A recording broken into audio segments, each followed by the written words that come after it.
African continent yoiba ani suba update amakakta hauji Africa hairiba continent asigi manung channel laidiba Tanzania hairiba country asida aduki matik yamna chawraba violence amakak thorakre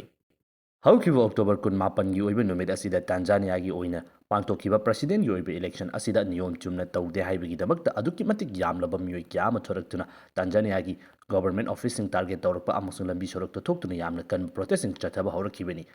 Ihau haurakliba miyoi asi maruina chahi kuntra mangagi amasung masigi makhada lairiba yamlaba nahasinggi maikeidigi maru oiba role lawduna adamak chathari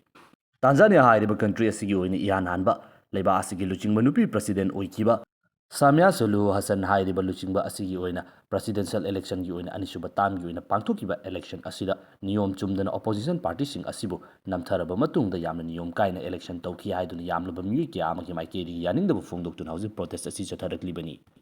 2021 da Tanzania hairiba country asigi president oiramba John Magufuli hairiba luchingba asina laikidraba matungda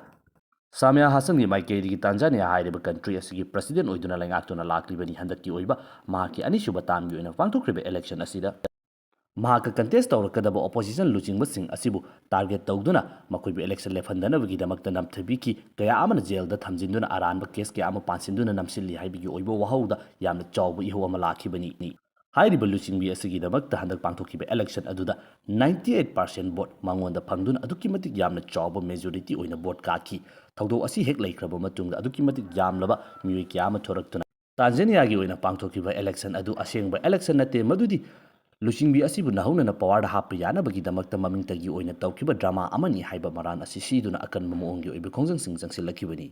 pangthokiba election aduda international gi oiba atopa media singsu election pangthokliba mawfam singda changhande haibagi oiba yamna chawba maral aduga local gi oina leidiba media singda su aduki matik yamna kanba pressure sing tawduna laingaki maikeidigi control tawi haibagi oiba wafam kya ma thorakli maduda sunatana election gi oiba matam asida internet gi oiba service asida fawba athingba thamjilakpa makhal makha kya gi oiba ayet pibagi oiba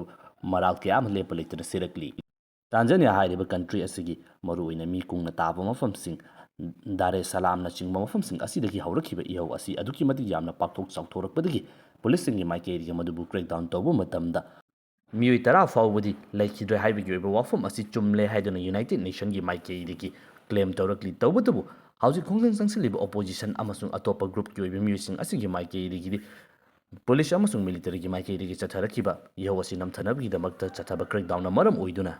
hauji fawbada ihau loi chatre lomdi laikidre haibigi oiba wafam asi yamna kana phongdorakli miyoi chatre lom laikidre haibigi oiba wafam asi hauji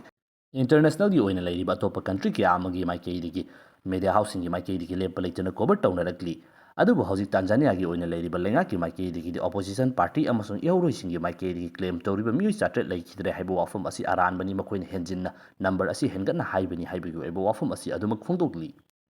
election niyom chungna pangthokte haiduna khoisaunorba miyoi kyama thoraklaba matungda maru oiba government ki oiba official sing asi target tawduna chatharakiba ihau asibu namthanabagi damakta tear gas kappa nongmai fawo openly kappa gi oiba thogdok kya ama thengnaragli hauji Tanzania da thokliba crisis asina maram oiduna Tanzania amasung Kenya gi oiba border sing asidi yamna chawba irang ama thorakpadagi Tanzania police ki maikeidigi makoina kapliba tear gas amasung nongmai sing asi Kenya gi oina lairiba territory da fawba yoksilakle chayena duna lairiba mafam kaya amada yoksilakle haibigi oiba wafam amasu thorakli masina maram oiduna Tanzania gi oina lairiba ihau asida Kenya fawba yoksilaktuna achauba conflict ama oirakpa yabagi possibilities adusu adumak urakli hauji lairiba irang asida hena tamthirakliba asina Tanzania police singi maikeidigi ihau loising asi namthanabagi damak tohanabada sizinaba violence asina maram oiduna ihau horiba Tanzanian citizen khakta natana ngamkhagi oina lairiba Kenya gi oiba side ta laiba Kenyan citizen fawba aso open nangbagi oiba report sing thorakliba asini